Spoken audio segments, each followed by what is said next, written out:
talking about how Megan's Law is effective and how it would be more costly to repeal Megan's Law. Attorney General Bill Lockyer said that before Megan's Law was implemented, law enforcement was not allowed to release information to any of the public.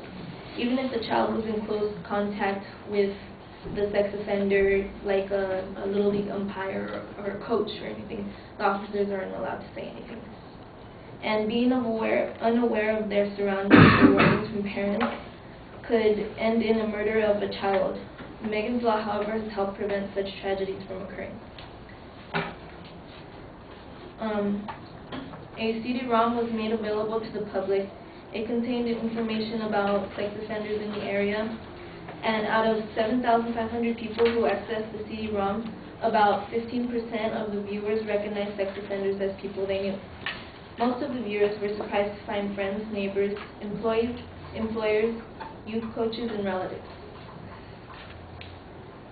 An example where the CD-ROM has helped thwart sexual predators and their dangers took place at a school meeting where the CD-ROM was available. A mother identified a manager of a laundromat who played with their children, and at the same meeting, another mother identified a neighbor in her apartment building as a registered sex offender. Another example shows where, after law enforcement agencies distributed flyers showing a serious sex offender, neighbors recognized the offender who had been associating with neighborhood children and discovered he had been taking them to nearby woods for sex. He was arrested, convicted, and is currently incarcerated for sexually abusing 3 children. These are just some examples that show what kind of tragedies were avoided because of Megan's Law. The fact that viewers identified these sex offenders shows how the known offender was removed from situations where potential victims were vulnerable. An obstacle that gets in the way of sex offender from rehabilitating is the fact that they will crave for more stimulation over time. In other words, their revenge will only grow, and even though they weren't arrested for homicide in the first place, they are more likely to do so in the future. And in prison, all they could be thinking about is how they're going to get back to that person and how they're going to get them for putting them in jail in the first place.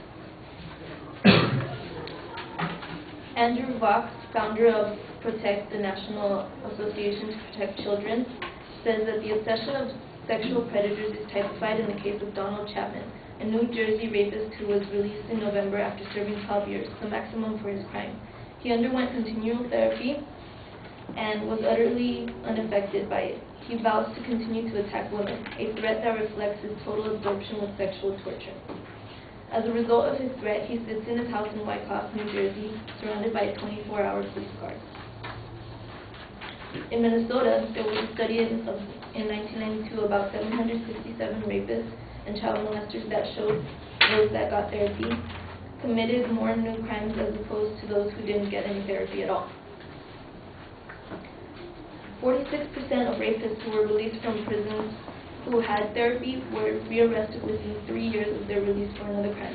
18.6% were for a violent offense, 14.8% for a property offense, 11.2% for a drug offense, and 20.5% for a public disorder offense. These statistics show that therapy is ineffective to sex offenders. In a previous claim, the advocate stated that Megan's Law has more negative effects on real estate than it does, but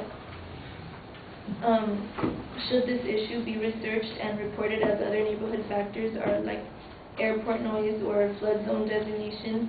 If a property near a convicted child molester's residence can be worthless, how should this be addressed in the appraisal report? Is it really any different to let the client know of any disclaimers in the neighborhood?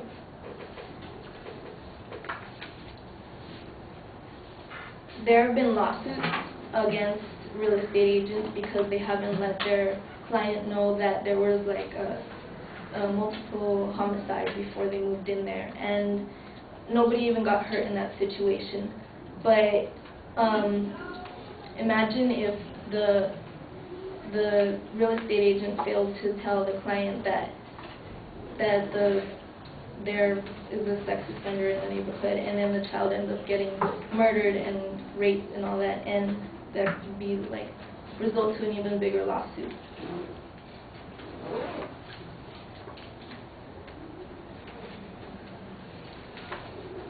The advocate had also stated that it is costly to have Megan's Law, but in reality it costs more to either deal with or rehabilitate these children from their traumatic experiences if they survive.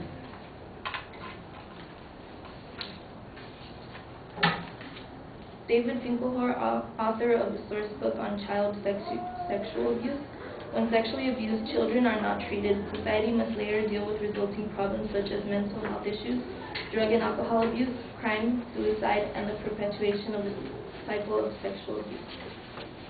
A 1996 report from the U.S. Department of Justice estimated rape and sexual abuse of children to cost $1.5 billion in medical expenses and $23 billion total annually to U.S. victims. More than half of rape or sexual assault incidents were reported by victims to have occurred within 1 mile of their home or at their home. California's Megan's Law has been successful this far.